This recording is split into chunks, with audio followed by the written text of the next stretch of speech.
Croc Legends of the Gobbos Remastered is a shining example of how to remaster a game. It has modern and retro controls, modern and retro graphics, and it has the Crocopedia that gives you loads of old developer interviews and concept art. And because of all this, it's proof that remakes matters, but it does have one glaring problem that I'll get into near the end of the video. So back when this game was supposed to come out in 2024, I went back and I played the original Croc on PS1. There is a video on the channel if you want more on that game. And I realised that Croc is a lesser platformer. When I think of this era of platformers, you're thinking of Crash, Spyro, Mario, the really high quality ones. But then there's a tier below where you're getting into the likes of Glover and Croc and other platformers like that. And ultimately the best thing about remasters and remakes is being able to play these games on modern consoles. And with all these remakes and remasters, the quality varies wildly. You have the absolute run-of-the-mill, we just want to get this game running on modern hardware like Glover, which I think ultimately still is good because we still can just play these on modern consoles and they're not locked to only being on the N64 or whatever console they're trapped. And then you get the top-notch ones like Night Dive Studios do with Doom and Turok, and they are just absolutely amazing. And Croc, while it's not on the same level of something like Turok or Doom, it is still an amazing remaster.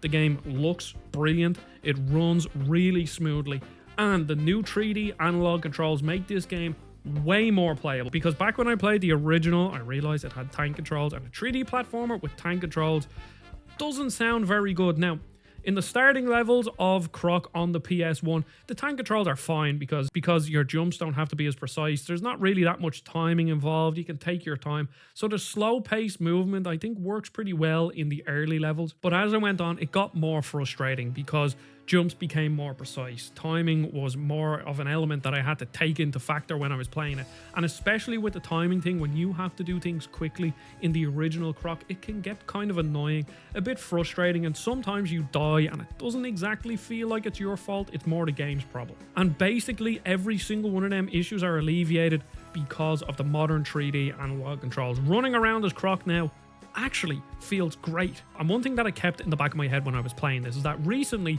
I did a video on the Tomb Raider 1 to 3 collection. And that is similar to the Croc remaster where you have new 3D analog controls but also the old tank controls. And when a new control scheme is added to a game, sometimes there are problems. In Tomb Raider 1 to 3, for example, moving around normally with the analog stick was great 96% of the time. But then there was like the 4% where jumps were really precise and you realize that, oh, I do need to use the tank controls for this. Or at the very least, you develop new ways of jumping, where in Tomb Raider 1 to 3, I would almost do a 360 and then jump to make some of these bigger jumps. And I was expecting something like that to happen here in Croc, but it just doesn't. These 3D analog controls are perfectly brought into the game. They feel really good. Croc controls really smoothly. So now it actually feels a bit more kinetic. It feels like a kinetic 3D platformer.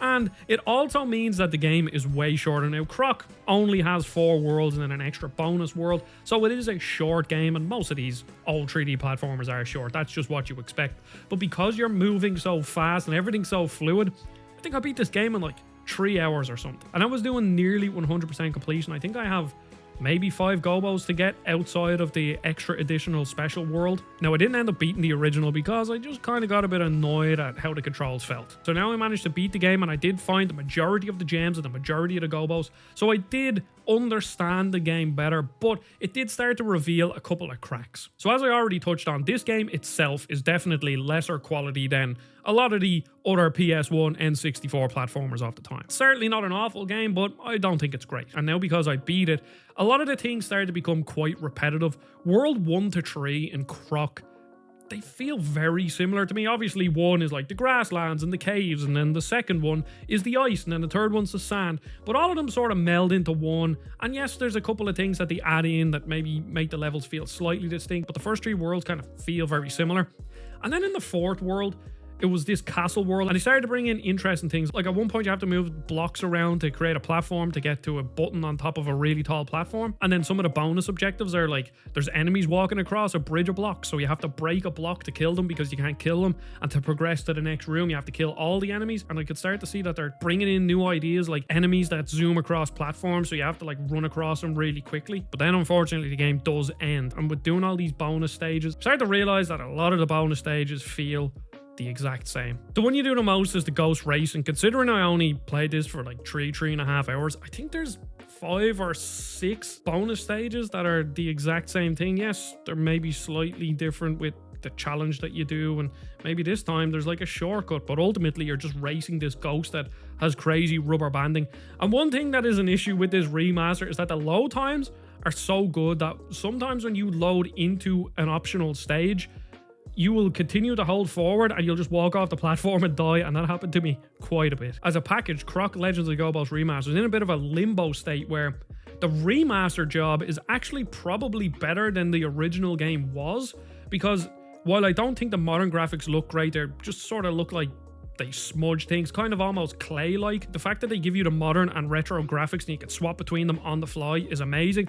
And to be honest, I love the retro graphics in this game. And I didn't get one crash, I didn't see a single bug. And then the Crocopedia is fantastic. It gives you loads of developer interviews, loads of concept art, random stuff like old Japanese ads that were on the TV. There's even instructions on how to crochet your own croc, which, I don't know, I didn't know I wanted that, but when I was looking at it, I was like, I don't know how to crochet. But if I did, I probably would do this because this is cool. So as a remaster package, it's amazing, but then the game itself is just okay. Now, I hinted towards it at the start of the video.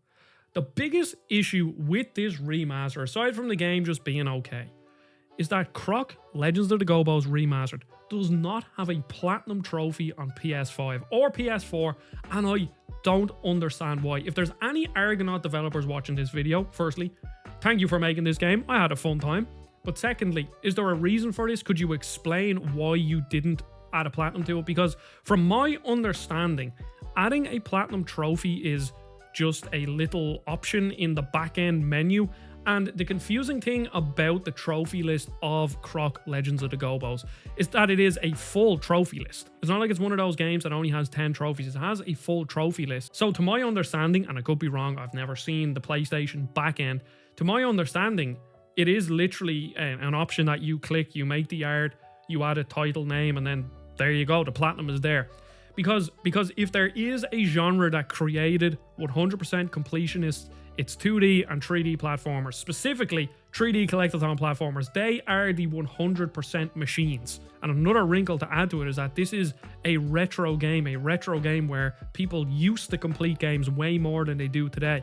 So to me, I've no idea why there is no platinum, and if I'm being honest, it's a massive oversight by Argonaut, because let's be real, there are at least a couple of thousand people that would buy Croc Legends of the Gobbos. I don't know how much, I can't give you exact numbers. It could be 1,000, could be 2,000, could be 5,000, could be 10,000, but there are at least a couple of thousand people that would buy Croc Legends of the Gobbos Remastered just for the platinum, because it is a collectathon platformer that is a relatively easy platinum to get. I think the hardest trophy is to just beat all the bosses without getting hit. So yeah, this is a great remaster, and Argonaut's plans are, if Croc Legends of the Gobbos Remaster sells well enough, they'll remaster number 2, and then maybe this, they haven't confirmed this or said anything, but I'm just, spitballing here, maybe if Croc 1 and 2 Remaster do really well, maybe they'll develop Croc 3, and we'll get a whole new Croc game, which I would absolutely adore, because that's what Purple Lamp and THQ Nordic did as well,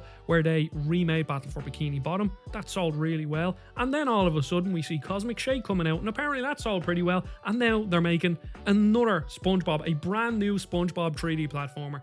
And I would love to see an original Croc 3, see what Croc brought to the modern era could do. And that's why, if you are interested in this game, I would actually recommend it. I think it's a fantastic remaster job. The game itself is fine. It's a fairly rudimentary PS1 platformer, but it certainly has a lot of charm. So I cover a lot of 3D platformers on this channel. And yes, I said 3 without a H. I'm Irish. That's how we pronounce it. I'm sure there will be at least one, if not 10 comments in the comment with a tree emoji. That's just what happens. So there's loads of 3D platformer videos here. Go check them out. Subscribe if you really want to. I appreciate all the support on this channel. See you all in the next video. Goodbye.